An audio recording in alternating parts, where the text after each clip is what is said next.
السلام علیکم، میں لبنہ ملک اپنے یوٹیوب چینل کے ساتھ آپ کی خدمت میں حاضر، اور میں آپ کو آج یہ بتانے لگی ہوں کہ پاکستان کے بہت بڑے عوامی لیڈر، 3 بار وزیر اعظم پاکستان منتخب ہونے والے وزیر اعظم،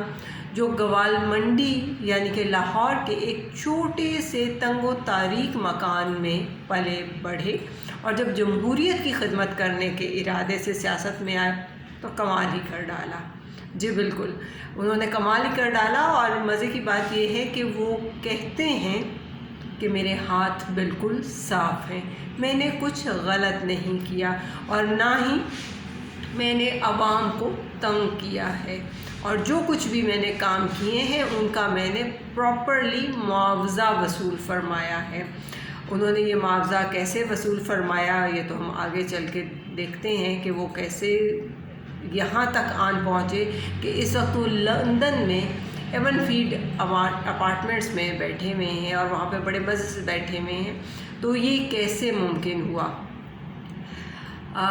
میں اپنے پاکستانیوں کو مخاطب کرتے ہوئے یہ کہنا چاہوں گی کہ پاکستانیوں، آپ ذرا دیکھ لیجئے کہ آپ کتنے مالدار ہیں۔ 2 منٹ لگائیے، صرف 2 منٹ، اور اپنی دولت کا حساب کیجئے، آپ کو پتہ لگ جائے کہ آپ کو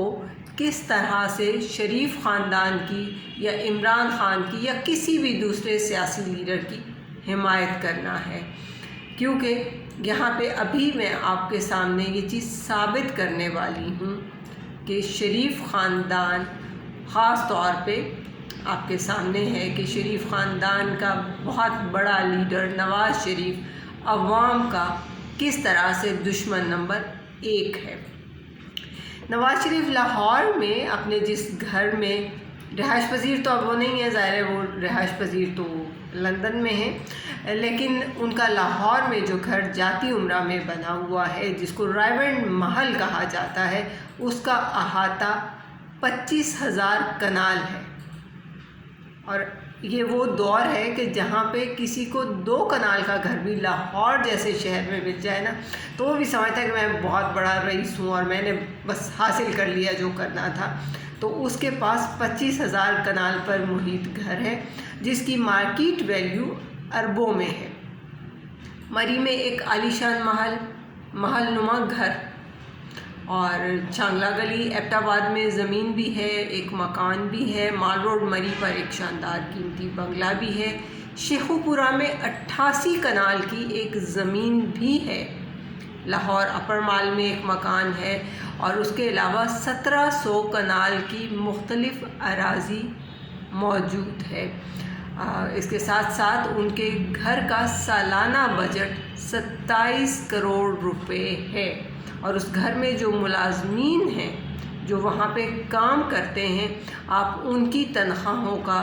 اگر حساب لگائیں تو وہ بھی پتہ لگ جائے گا کہ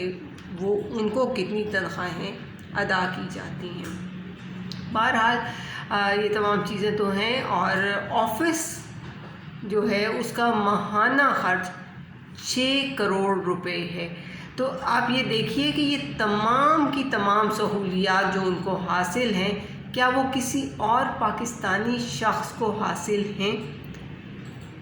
وہ بھی کہتے تو یہی ہیں کہ میرا باپ ایک غریب آدمی تھا، کبھی ان کا بھائی کوئی اسٹیٹمنٹ دیتا ہے، کبھی ان کی بیٹی کوئی اسٹیٹمنٹ دیتی ہے، کسی کی اسٹیٹمنٹ کے مطابق ان کا باپ ایک امیر آدمی تھا، کسی کی اسٹیٹمنٹ کے مطابق ان کا باپ ایک غریب آدمی تھا، لیکن وہ غریب آدمی کیسا تھا کہ اس نے اربوں کی جائیدادیں ان کے لیے بنا چھوڑیں، اور وہ جائیدادیں چھوڑ کے خود تو اس جہان سے رخصت ہو گیا، اور اس کے بعد مزے کرنے کے لیے نواز شریف اور شہباز شریف کو چھوڑ گیا، جو کہ پاکستانی قوم کے لیے ایک بہت بڑا عذاب ہے۔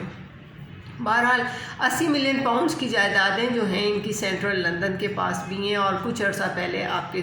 سامنے کی بات ہے کہ حسین نواز نے لندن ریئل اسٹیٹ میں ایک ہی وقت میں 1.2 ارب ڈالر،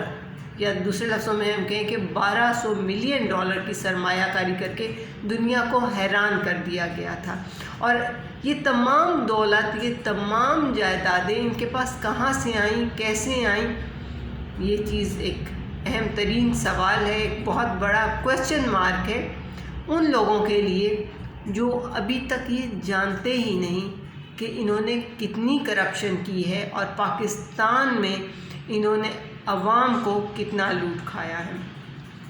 اور پھر بھی یہ سب کر دینے کے بعد بھی، یہ سب کرنے کے باوجود بھی نواز شریف کی ایک ہی بات ہے کہ جب انہیں اقتدار سے الگ کیا گیا تو پھر بھی وہ یہی کہتے رہے کہ مجھے کیوں نکالا، مجھے کیوں نکالا۔ یہ پٹواریوں کے قائد کی لالچ کی انتہا ہے۔ اور یہ سارے فیکٹس جو آپ کے سامنے میں نے رکھے ہیں یہ بالکل کلیئر ہیں، اس میں کوئی دوسری بات نہیں ہے۔ آپ یہ فیکٹس دیکھیے، سمجھیے، اور ان کو جاننے کے بعد اگر پھر بھی آپ یہ سمجھیں کہ آپ ہی ٹھیک ہیں اور جو آپ سوچ رہے ہیں وہ بالکل ٹھیک ہے، تو مجھے نہ آپ کے پاکستانی ہونے پہ کوئی شبہ ہے اور نہ ہی آپ کے مسلمان ہونے پہ۔ اللہ پاک ہی آپ کو ہدایت دے، یہی بہتر ہے، اور تو کچھ نہیں کہا جا سکتا۔ پاکستان زندہ باد، پاکستانی قوم پائندہ باد۔